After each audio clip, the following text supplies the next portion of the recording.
बिना प्याज लहसुन की सब्जी भी बहुत टेस्टी बनती है। सब्जी को एक बाउल में निकालेंगे और अब इसके ऊपर हरा धनिया डाल देंगे। ये सब्जी देखने में जितनी सुंदर लग रही है, खाने में भी उतनी टेस्टी है। इसको रोटी, चावल, नान, पराठा किसी भी चीज के साथ सर्व कर सकते हैं।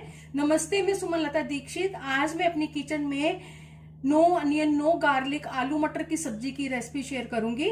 चलिए देखते हैं इसको कैसे बनाना है। इसको बनाने के लिए ये 4 मीडियम साइज के टमाटर है और 1 इंच अदरक का टुकड़ा है। इनकी पेस्ट बना लेंगे। उबले हुए 5 आलू इनको काट लिए है।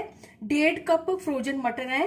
गैस के ऊपर कढ़ाई में 5 बड़े चम्मच तेल डाला है और अब इसमें मैं ये आलू डाल के इनको शैलो फ्राई कर लूंगी।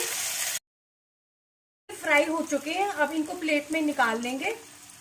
इसी कढ़ाई में जो तेल बच गया था उसमें आधा बड़ा चम्मच तेल का डाला है और अब 1 छोटा चम्मच जीरा डाल देंगे। आधा छोटा चम्मच हींग डाल देंगे। 2 छोटे चम्मच धनिया पाउडर डाल देंगे। 1 छोटा चम्मच हल्दी डाल देंगे और अब इसमें टमाटर और अदरक की पेस्ट डालेंगे और अब इस मसाले को भून लेंगे अच्छी तरह से। आधा छोटा चम्मच लाल मिर्च पाउडर डाल देंगे। 1 छोटा चम्मच कश्मीरी लाल मिर्च पाउडर डाल देंगे। स्वादानुसार नमक डाल देंगे।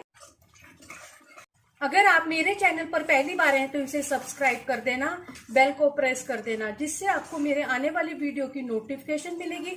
और अगर आपको मेरी रेसिपी अच्छी लगती है तो इसे लाइक कर देना और ज्यादा से ज्यादा इसको शेयर कर देना और कमेंट सेक्शन में जरूर बताना ये रेसिपी आपको कैसी लगी। छोटा चौथाई चम्मच सौंफ का पाउडर डाल देंगे।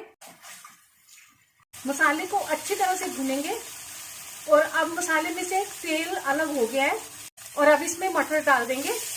1-2 मिनट इनको मसाले के साथ भूनेंगे। अब इसमें पानी डाल देंगे।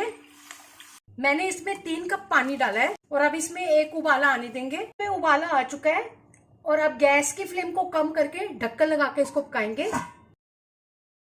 4-5 मिनट हो गए हैं मटर को पकते हुए। अब इसमें आलू डाल देंगे। आलू पहले से ही पके हुए हैं और अब इस सब्जी को 2-3 मिनट पकाएंगे। 2-3 मिनट हो गए इसको पकते हुए। आधा छोटा चम्मच गरम मसाला डाल देंगे। अच्छी तरह से मिक्स कर देंगे। सब्जी बहुत ही अच्छी बनी है और अब गैस की फ्लेम को बंद कर देंगे। सब्जी बनकर तैयार है। चलिए मिलते हैं अब एक अच्छी सी नई रेसिपी के साथ। बाय।